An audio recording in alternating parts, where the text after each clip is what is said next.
बहुत समय पहले सुखपुर नाम का एक सुंदर गांव था। सुबह होते ही वहां अलग अलग खाने की खुशबू पूरे गांव में फैल जाती थी।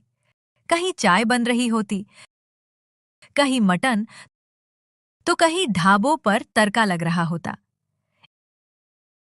इसी गांव में एक गली का राजा था, राकेश, जो छोले भटूरे का ठेला चलाता था। उसकी दुकान करीब 10 साल पुरानी थी और उसके स्वाद में एक अलग ही जादू था। राकेश अपने भटूरे के आटे में हल्की सी सूजी मिलाता था ताकि भटूरे कुरकुरे बने। तलने के लिए वो मूंगफली का तेल इस्तेमाल करता। छोले रात भर भिगोए जाते और सुबह बड़ी इलायची, लौंग, दालचीनी और चाय पत्ती के पानी से उनका रंग और स्वाद बढ़ाया कल उसे जाता। निकाल देंगे। आओ भैया, गर्मा गर्म छोले भटूरे खाओ। भैया, थोड़े और छोले डाल देना। अरे भैया, एक्स्ट्रा चाहिए तो पैसे लगेंगे। भैया, आज भटूरे थोड़े छोटे लग रहे हैं। अरे जल्दी में बनाया है, पत्नी गांव गई हुई है। राकेश भले ही स्वाद का राजा था, लेकिन वो कंजूस और घमंडी था। उसके पीछे गांव के प्रधान नरेश का हाथ था, जो उसका जीजा भी था। दोनों ने मिलकर गांव वालों की कई जमीनें हथिया ली थीं। पास के गांव हरिपुर में महेश अपनी पत्नी सीता और बेटे गोपाल के साथ रहता था, लेकिन कर्ज न चुका पाने के कारण उसका घर छिन गया। भारी मन से महेश और उसका परिवार घर छोड़ देते हैं। रास्ता लंबा और मुश्किल था।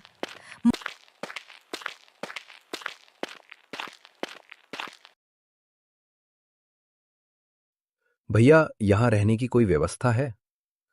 हम नहीं रख सकते, लेकिन प्रधान नरेश से मिल लो। तुम्हें यहां रहना है? जी, हमारे पास कोई जगह नहीं है। मेरे पास नहीं, लेकिन सरकारी जमीन पर रह सकते हो। धन्यवाद प्रधान जी।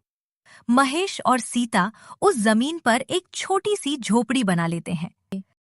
अब आगे क्या करेंगे? हम भी छोले भटूरे का काम शुरू करें? ठीक है, कोशिश करते हैं। महेश ने अपना ठेला शुरू किया। उसका व्यवहार बहुत अच्छा था।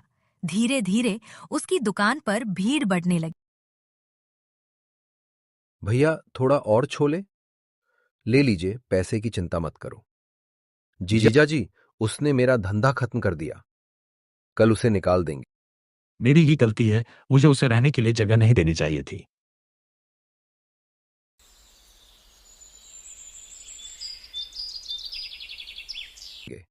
ये जगह खाली करो, हम पैसे दे देंगे। नहीं, हमें जमीन चाहिए। तुम्हें यहां से निकालेंगे। प्रधान और राकेश हमें यहाँ से निकालना चाहते हैं। अब क्या होगा? तुम चिंता मत करो भाग्यवान, मैं कुछ सोचता हूँ। उसी रात अचानक आप कौन हैं और हमारे घर में कैसे आए? महेश के घर एक अजनबी छिपा हुआ था। मैं डाकू हूं, लेकिन गरीबों की मदद करता हूं। हमें आपकी मदद चाहिए। मैं सब ठीक कर दूंगा। अगर आप मदद कर सकें तो हमारी बहुत बड़ी समस्या हल हो जाएगी। महेश, अरे ओ महेश भाई। भाई, जीजा जी को कुछ लोग उठा ले गए। मेरी गलती हो गई, उन्हें बचा लो। हम तुम्हारी मदद जरूर करेंगे, घबराओ नहीं, कुछ नहीं होगा। मुखिया जी को हाँ, बस हमें बताओ वह लोग कहाँ ले गए हैं मुखिया जी को। महेश और सीता जंगल जाते हैं।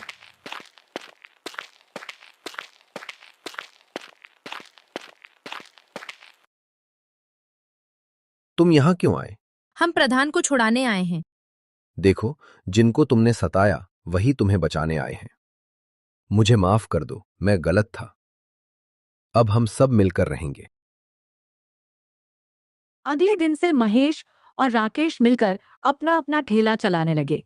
अब उन दोनों में अच्छी दोस्ती हो गई थी।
उस दिन के बाद नरेश और राकेश बदल गए और महेश का परिवार सुख शांति